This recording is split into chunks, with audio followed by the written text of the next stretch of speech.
एक गांव में एक किसान रहता था। वह रोज सुबह झरनों से साफ पानी लाने के लिए दो घड़े लेकर जाता था, जिन्हें वो डंडे में बांधकर अपने कंधे की दोनों ओर लटका लेता था। उन दोनों घड़ों में से एक घड़ा कहीं से फूटा हुआ था और दूसरा घड़ा एकदम सही था। इस तरह रोज घर पहुंचते पहुंचते किसान के पास 1.5 घड़ा पानी बच जाता था।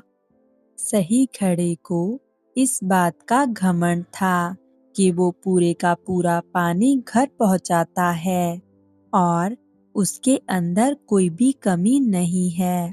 दूसरी तरफ फूटा घड़ा इस बात से शर्मिंदा रहता था कि वो आधा पानी ही घर तक पहुंचा पाता है और किसान की मेहनत बेकार चली जाती है। फूटा घड़ा ये सब सोचकर बहुत परेशान रहने लगा और एक दिन उससे रहा नहीं गया। उसने किसान से कहा, मैं खुद पर शर्मिंदा हूँ और आपसे माफ़ी मांगना चाहता हूँ। किसान ने पूछा, क्यों? तुम किस बात से शर्मिंदा हो? फूटा घड़ा बोला, शायद आप नहीं जानते, पर मैं एक जगह से फूटा हुआ हूँ और पिछले 2 सालों में से जितना पानी मुझे घर तक पहुँचाना चाहिए था, बस उसका आधा ही पहुँचा पाया हूँ। मेरे अंदर ये बहुत बड़ी कमी है और इस वजह से आपकी मेहनत बर्बाद होती रही है। किसान को घड़े की बात सुनकर थोड़ा दुख हुआ और वह बोला, कोई बात नहीं, मैं चाहता हूँ कि आज लौटते वक्त तुम रास्ते में पड़ने वाले सुंदर फूलों को देखो। घड़े ने वैसा ही किया।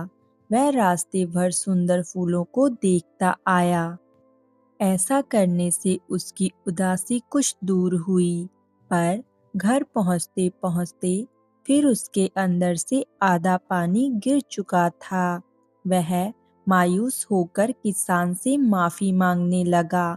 किसान बोला, शायद तुमने ध्यान नहीं दिया। पूरे रास्ते में जितने भी फूल थे वो बस तुम्हारी तरफ ही थे।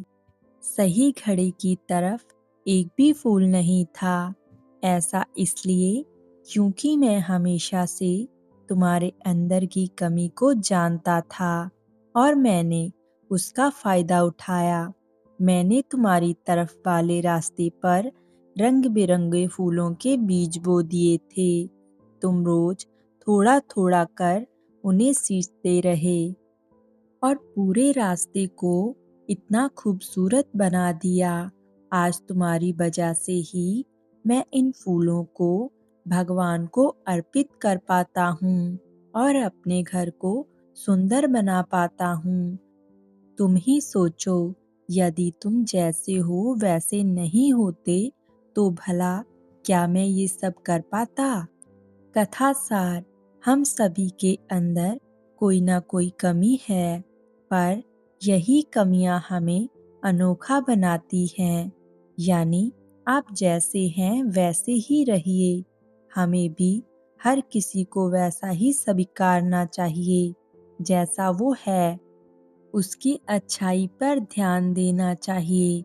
जब हम ऐसा करेंगे तब फूटा घड़ा भी अच्छे घड़े से कीमती हो जाएगा।